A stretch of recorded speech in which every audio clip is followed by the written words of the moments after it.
Fala pessoal, seja muito bem-vindo ao canal Bitcoin Direto. Hoje nós vamos assistir o que aconteceu na conferência Bitcoin 2024 quando Michael Saylor subiu ao palco. Ele fez uma das falas mais importantes da história do mercado cripto e é por isso que você precisa ficar e assistir essa palestra até o final. Veja com seus próprios olhos a visão de Saylor sobre o futuro cripto. Mas antes de começar, eu peço que você se inscreva no canal e ative o sininho da notificação para que você receba os próximos conteúdos. Agora, vamos para o vídeo. Thank you. Thank you.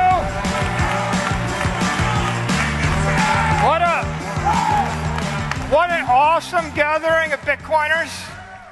I am delighted to be here in Nashville, a city known for music, a city known for freedom. And I'm honored to follow Senator Haggerty and address you today. Today, I've decided to use slides. And for those of you who've seen my presentation, some are with slides, some are without slides. I got a lot of good comments on the ones with slides, and so I figured the best way to make this presentation better was more slides. So number go up, and with no more delay, I want to talk about the Bitcoin revolution. And I also want to talk about rebuilding our global economy with digital capital. The world, as we know it, is based on 20th century ideas and 20th century technology. Stocks trade 9:30 to 4 unless there's a bank holiday. You can't do things on the weekend. Everything is slow. Everything is expensive. If we want to prosper in the 21st century, we need new ideas, and they need to be based on new technology. This chart you've seen before. I popped it up. It's $900 trillion of global wealth. That $900 trillion, it's spread across physical assets and financial assets that are 20th century ideas, 20th century technology. And in the upper left corner is a little orange blip, the little orange asset that could, what we call Bitcoin. It's $1 trillion. It seems like a lot if you started with zero, but when you look at it against the greater scheme of things in the world, it's 0.1%. Here's another way to see that same chart.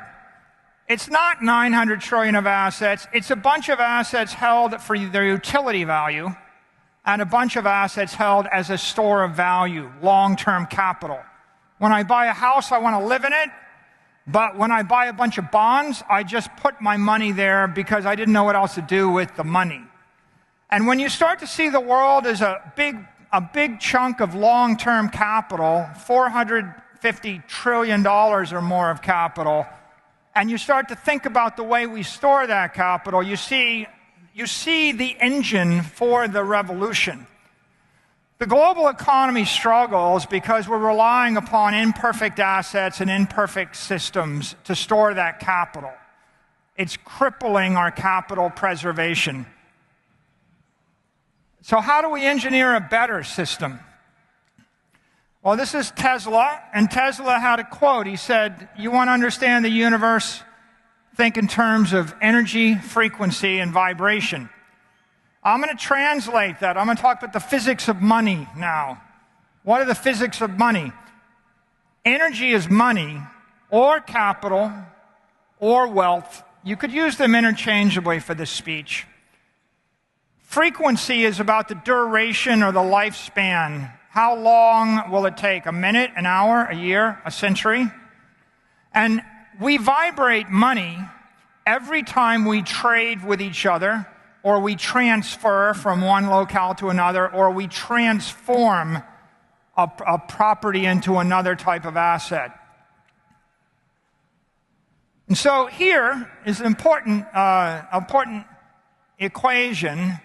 This is useful life is equal to the value of an asset divided by the cost to maintain that asset. If you're looking for the useful life of your money in an asset, then the way to figure it out is ask, how much does it cost every year to maintain that asset in pristine condition? What do I have to spend in order to avoid depreciation or decay? It turns out that that useful life, is very close to something we know in the Bitcoin community as stock to flow. They're very related if you're measuring them in years. Many individuals and most corporations, they use financial assets to preserve capital. And this is the source of a challenge for us. Let's talk about financial assets. I want to keep my money for a long period of time. Start with $1 billion, put it in the peso, and the money is decaying in 2 years, right? A 98% inflation rate strips you of your economic energy or your capital. This is not a good long-duration asset. The Turkish lira, your capital lasts 3 years. The US dollar, under traditional monetary inflation for the past century, might last 14 years, but it's not like you have it for 14 years. The life is being sucked out of you linearly over the 14 years. Put your money in a hedge fund. What's the annual cost? It's 2% management fee and then 20% of the upside. About 4% a year if you're investing in normal assets. That means it's a 25-year asset. Treasuries, you're going to get a yield, but the 3.5% after-tax yield goes against the 7% monetary inflation. Maybe your money lasts 30 years. Capital in a mutual fund where you pay a 1% fee, 100 years. That's about the best you're going to get. If you manage to buy a diversified portfolio at 10 basis points, the counterparty risk is going to drive you to a 1% cost. So those are your financial assets. We're running the world on a 20th century set of ideas, and on average, a financial asset is going to last you 30 years. We all know inflation dilutes the value of financial assets. But inflation is just the tip of the iceberg. You're also going to get diluted by tariffs and tolls and torts and transfers, taxes. We got all sorts of taxes: income tax, capital gains tax. Every time you vibrate and move the money, you get taxed on the money. And then if the taxes don't take you and the torts don't undo you, you've got weather and competition and obsolescence and politics, catastrophe. Those are the things that dilute the value of your capital over time. And if you want to maintain economic energy, you have to fight against that friction. Well, most people realize that's a frustrating endeavor and it's a no-win endeavor, so they give up on financial assets and they start turning to physical assets to preserve capital. Well, here's the physical asset, a Ferrari. Not a good way to keep your money forever, though, because after 5 years, you've spent as much on the insurance and the upkeep and the depreciation as it's worth. Yachts aren't much better. If you spend 10% of your money operating it, you also get hit with depreciation. Don't store your money in yachts. A home in Miami Beach, if you buy a $10 million house, you better come up with $10 million to maintain the house over 17 years. Now you've got no money left. Silver, 22 years.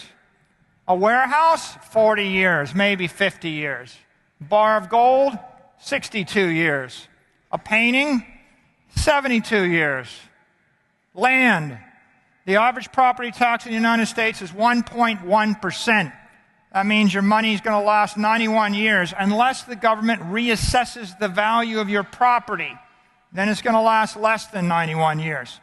The oldest family ranch in the United States is King Ranch. They made it 173 years. Every other family in the country failed. And here's the longest held property, the Crown Estate in the United Kingdom. You could say the royal family held it since 1066, but on the other hand, it passed from the Plantagenets to the Stuarts, through the Lancasters and the Yorks, and eventually found its way to the Hanover family. And so maybe 7 different families split that. None of them got to take it with them. So physical assets you might think might last 1,000 years. Probably about 50 to 75 years is the best you're going to do. Entropy is diluting the value of your physical assets. It's sucking the capital, the energy out of them. There's a reason it's called earth and not heaven. Because politicians are very creative. They got a city tax, a county tax, a state tax, a federal tax, a transfer tax, a usage tax on the property. And if that doesn't get you, there's rent control, price control, or a culture shock. Then you got competition. You might get discriminated against. There's recession. The currency can collapse. Your tenants won't pay you. Someone will slip and fall on the front sidewalk and sue you. There's weather, war, crime, and catastrophe. And if energy prices go through the roof, it's going to be hard for you to make a go of it. Physical capital is not a simple solution. Something I learned at MIT. The 3 laws of thermodynamics. You can't win. You can't break even. But you can't get out of the game. So you could stop right here and be a little bit depressed. But then again, we don't want to lose. So you start thinking, what if we could find a way out of the game? Then we could break even. Then you could win. Satoshi found a way.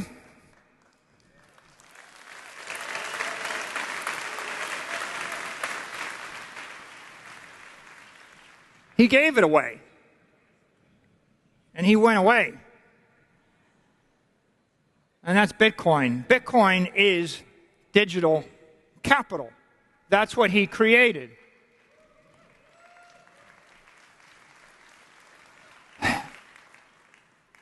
Bitcoin's immortal, immutable, and immaterial capital.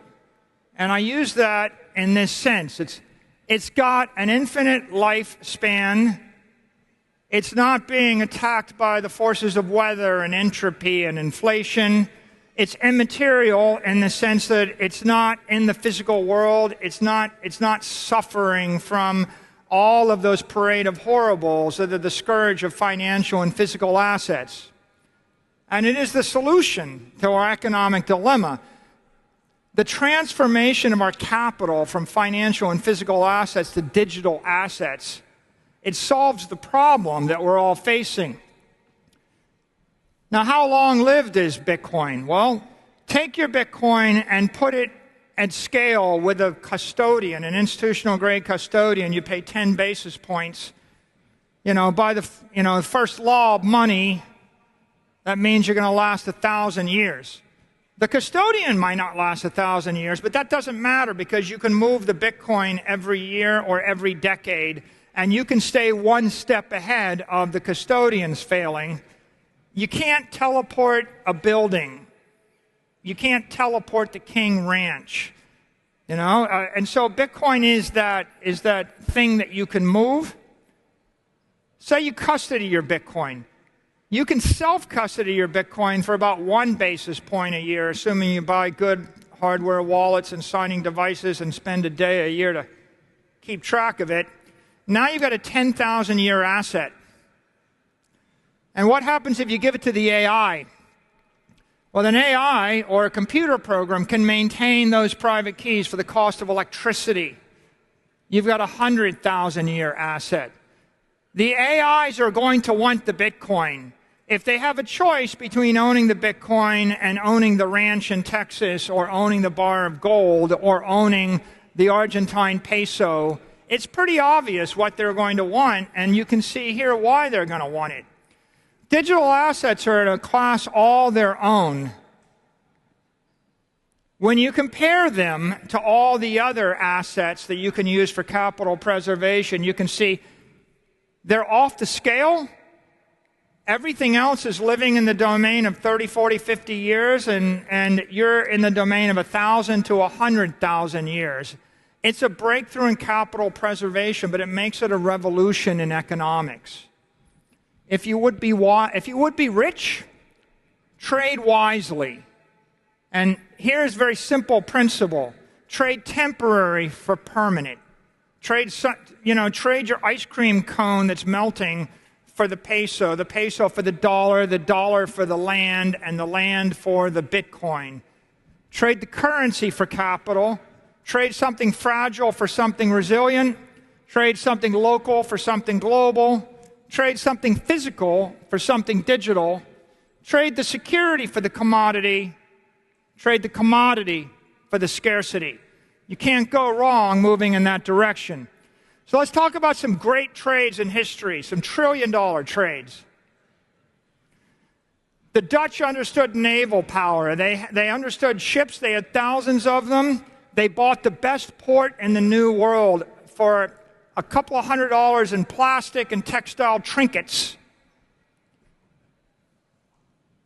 And that's worth $2.5 trillion today. Okay? It was an investment that's returned 6% for 398 years straight. It's a 10.5 billion X return. And if you think about it, you're like, why would I actually give up the best port in America for a bunch of textiles and plastic and glass? But the people that sold the thing to them didn't understand naval power. If you don't appreciate the reason you're going to want the property, you won't value the property. Napoleon wanted to gallivant across the old world, and Jefferson wanted to expand in the new world. So France sells Louisiana to the U.S. for $15 million in 1803. The $15 million probably lasted a few months fueling the French army. It's gone. Jefferson got that. He got 27% of the United States. It's an 800,000x return. Worth 12 trillion or more. It'll be worth more. Jefferson had some vision, as did this man. Seward pays $7 million for Alaska 2 years after the country's decimated by the Civil War.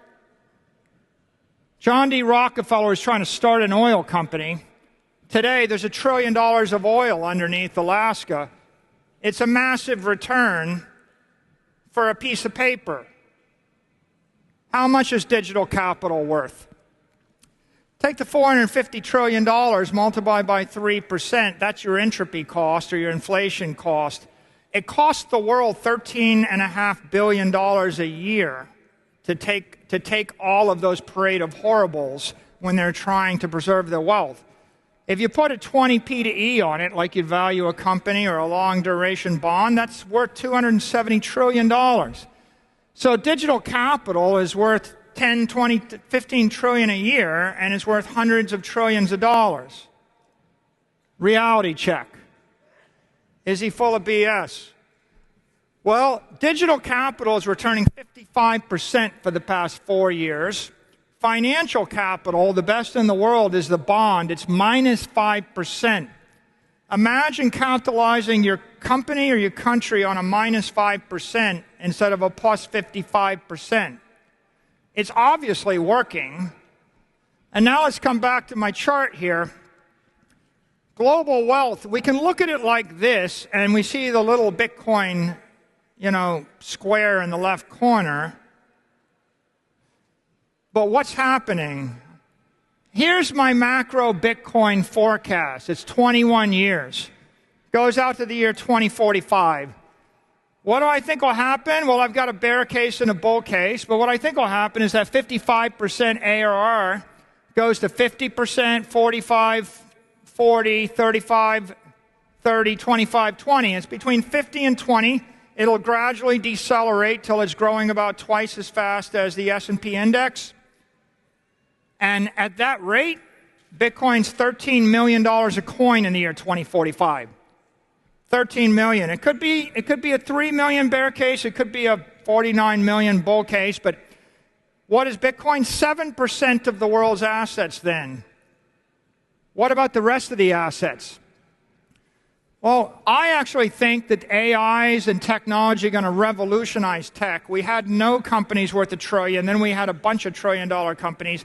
You're going to see more because you're going to see companies with 100,000 AIs and no employees, and they're going to do the work of companies that used to have 100,000 employees.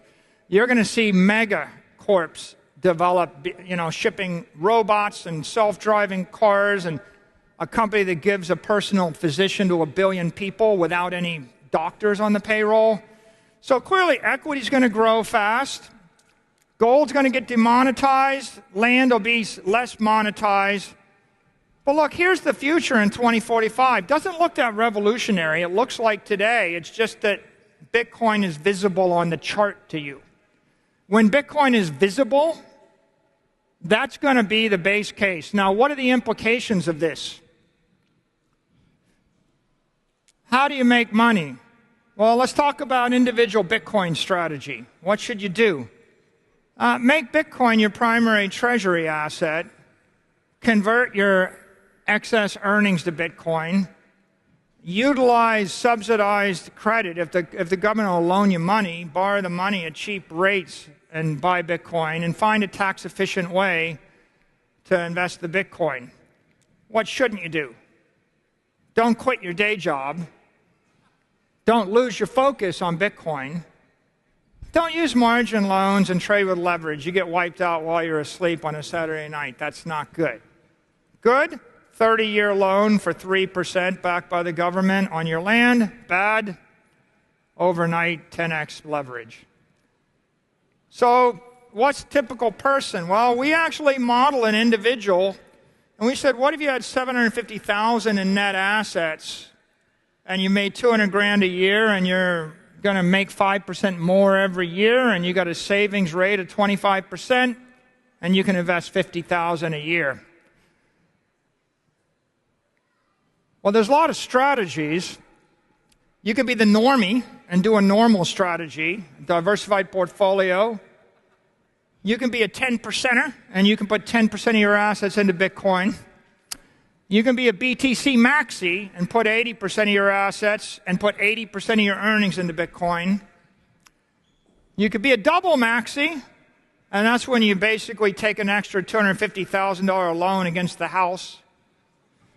And then the triple maxi is you finance the house for Bitcoin, you buy Bitcoin, you flip all your assets to Bitcoin, and then you move to a cheap tax jurisdiction where you actually can avoid some taxes and invest an extra $50,000 in Bitcoin, maybe a Singapore or UAE or something. What's the result? Well, this is the result. The normie ends up with $8 million in 21 years. The 10%er will more than double that. The maxi ends up with $100 million. The double maxi, $150. The triple maxi, $214 million. You can see the power of leverage, and the choice is yours. And you can also see, it takes 15.9 Bitcoin to be a triple maxi. 6.25 Bitcoin will make you a wealthy person. Let's talk about corporations. Dues. Convert your capital to BTC. Convert your cash flows to BTC. Issue equity to buy BTC when it's accretive. Issue debt to buy BTC when it's accretive. Don'ts. Don't bleed your capital with taxable dividends. Don't surrender your capital with stock buybacks. Don't dilute your shareholders with risky, overpriced M&A activity. Here's our typical corporation. $100 million of cash flow, $1 billion of enterprise value. It's growing. It's generating a lot of cash flow. Its share price is $100. And now the issue is, what's your strategy? Normie, maxi, double maxi, triple maxi. Well, the normie's going to be okay. You'll have a $1,200 stock price, but just 10% allocation doubles it. The maxi is going to nearly 8x it. The double maxi is $17,000 stock. The triple maxi is $28,000. What kind of company do you want to run? Reality check. This is a triple maxi strategy at work right now. This is MicroStrategy.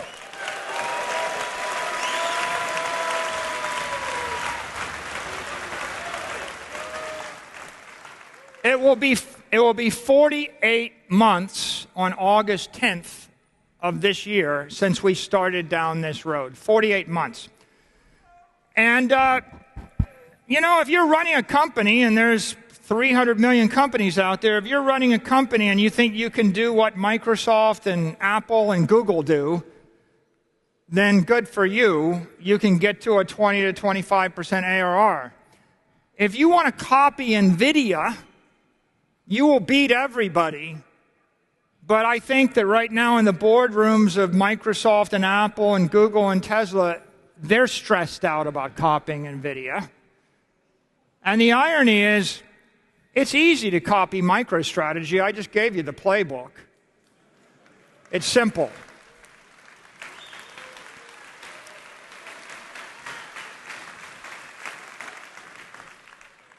This is how it compounds over 4 years. Right? 4 years of doing that gets you to a 1,300% improvement.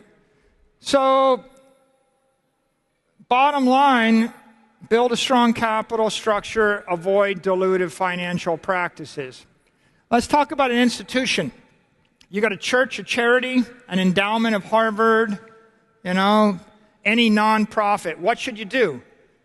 Modify your charter to invest in BTC.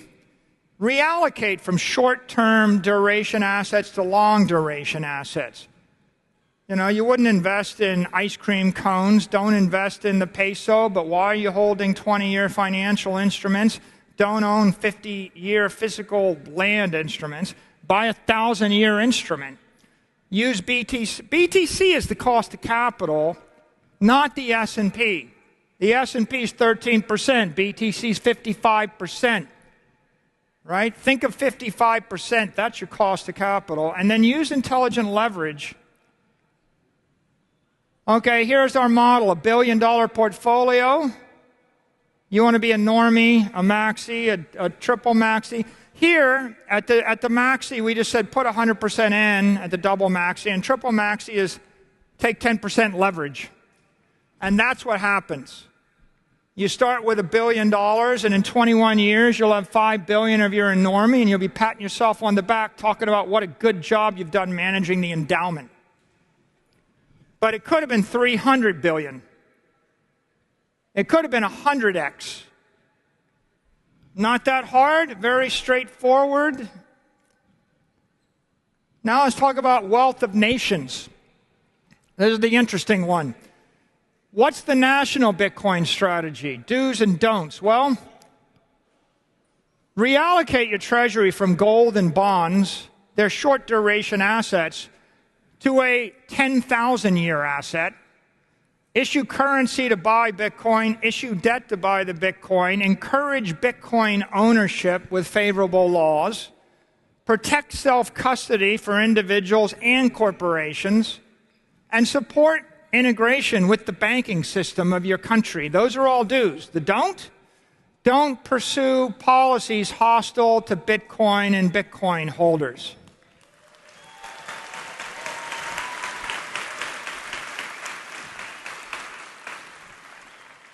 This one's not complicated.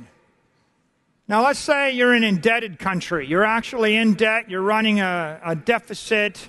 I could name these countries, but I won't.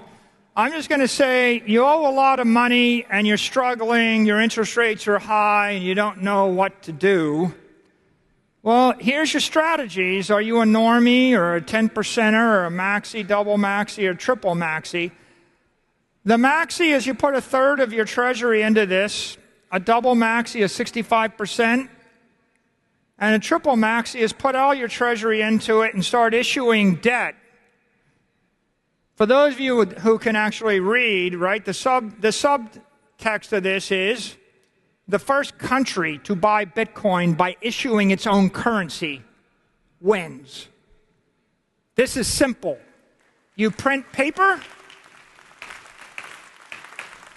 Remember that Seward check? You issue the check. You'd be like, well, you could whine. Oh, we couldn't afford it. It was 2 years after the Civil War. The country was bankrupt. Millions of people are dead. The South is in disrepair. The North is angry. And this guy, Seward, comes up with an idea to buy frozen tundra, a lot of it, from a bunch of Russians that wanted the paper. Okay, so people have done things under worse situations. But you can see here the normie strategy is you owe $3 trillion. You're not getting anywhere. The maxi strategy pays off your debt. The double maxi strategy makes you rich. The triple maxi strategy makes you very rich. Why? Because you're buying the property that everybody is running to in 100 years, and you just go buy it now. Like, Standard Oil was nothing. There was no gasoline. There were no automobiles. We had no diesel locomotives in 1867. We invented all that stuff, but common sense says, oh, I can buy something that's equal to about 1/5 of the size of the nation for a few dollars. Why don't I just grab it? Bitcoin strategy for wealthy foreign countries. Let's say you have a lot of money. Maybe you're Saudi Arabia or Norway, and you make a lot of money. Well, what's your strategy? You want to be a normie, a maxi, a double maxi? A maxi puts 25% of their money into Bitcoin. A triple maxi goes 75% and converts their surpluses into Bitcoin. Here's what happens. You just get insanely rich. $58 trillion of rich. But, more than that, this strengthens your national security because you end up with $50 trillion or more of digital capital nobody can take. They can't steal it, right? They bomb your country, they invade your border. They're not getting the Bitcoin, right? So this is good for your financial security and your national security. But note, if you are Saudi Arabia or Norway, and if you pursue the triple maxi strategy, Saylor says it's very easy to do, but it's 4.2 million Bitcoin you end up with at the end of that line. That means there's not a lot of room for triple maxis, not at the nation state level, right? There's going to be one, there might be two. At some point, right, this is an opportunity for an aggressive mover. You can have a lot of triple maxi families and a lot of triple maxi corporations, not a lot of room for triple maxi nations. And let's look at the U.S. U.S. is a special case. Well, the rules are still the same, right? Buy Bitcoin, sell the paper, get rid of your gold, go long range. And the don'ts are still the same. Don't harass the Bitcoiners. Don't send the industry overseas. Don't send the capital overseas. But what's our base case here? Well, we think that AI and new technology is going to drive growth. I mean, I'm going to assume that the United States is going to be run by competent executives, and they're going to harness technology, and we're going to actually take advantage of AI, and we're going to create robot cars and robots and, billion-person websites that give you free accounting and legal and medical advice. And all that's going to grow our revenues faster than it grows our expenses, and we'll eventually get to the point where interest rates come down. But the question is, what's the United States Bitcoin strategy? And we could be normies. You could be a 10%er. That's kind of like buying 500,000 Bitcoin. You could buy 1 million Bitcoin. A double maxi is 2 million Bitcoin. A triple maxi is buy 4 million Bitcoin. And then start sweeping the surplus of the nation when it comes into Bitcoin. And the consequences? Well, if you're a normie, if you're a normie and you have great productivity growth and brilliant technology and the robots do all the work for us, you're still going to be in debt. It just won't get much worse. I mean, that'll save us. We need that. If you're a maxi, you'll pay off half the debt. If you're a double maxi, you got a surplus. And if you're a triple maxi, instead of owing 30 trillion, the nation has 30 trillion. Right? Bitcoin is not the solution to all our problems. It is the solution to half our problems. And the important point is, the other half are very complicated. They'll take a lot of people and energy. This half is simple. This is a very simple thing to solve half our problems. So, Bitcoin is cyber Manhattan. Hundreds of trillions of dollars of capital are going to go there. We're going to demonetize Russian tundra. and Chinese real estate and everything in Africa and all of the crappy buildings, everything anybody bought that they didn't need, it's getting demonetized. You buy a Bitcoin, you owe a building, otherwise a boulevard, otherwise the entire neighborhood. It's only 276 to the third. That's what you're looking at right now. And I'm going to leave you with one quote. Satoshi Nakamoto kicked off the Bitcoin network January 3rd, 2009. On January 17th of 2009, 14 days later, 16 months before Pizza Day, when Bitcoin was worth nothing, and it was not going to be worth anything for a year, Satoshi Nakamoto said it might make sense just to get some in case it catches on. If enough people think the same way, it becomes a self-fulfilling prophecy. And never have wiser words been spoken. You're staring at $1 trillion of proof, but there's still 1,000x to come, and you have a lot more information at your fingertips. The writing is on the wall. Bitcoin is the future of capital. It's the future of money. It might make sense to get some because it has caught on. Thank you. The Bitcoin Conference. We started with a dream to build a community focused on Bitcoin. It all started in 2019 in the heart of San Francisco, the first major Bitcoin conference in years that kickstarted a revolution. And then Miami, a place where enthusiasts, developers, dreamers, and innovators could come together to make Bitcoin better. It has been an amazing 5 years and 8 conferences, thanks to all of you. Bitcoin Conference has become the largest premier global Bitcoin gathering in the world, leading hyper-Bitcoinization. While Miami was incredible, it was time to set the stage for Bitcoin in a new city. So we took the conference on the road. Nashville, Tennessee was the obvious choice, a city known for music and freedom. Next year, the conference is hitting the road again in search of the next global stage. We are headed to a new city next year. With hyper-Bitcoinization right around the corner, we have no plans to take the foot off the gas. Find out where we are headed next. Scan the QR code and be at the main stage for the big announcement.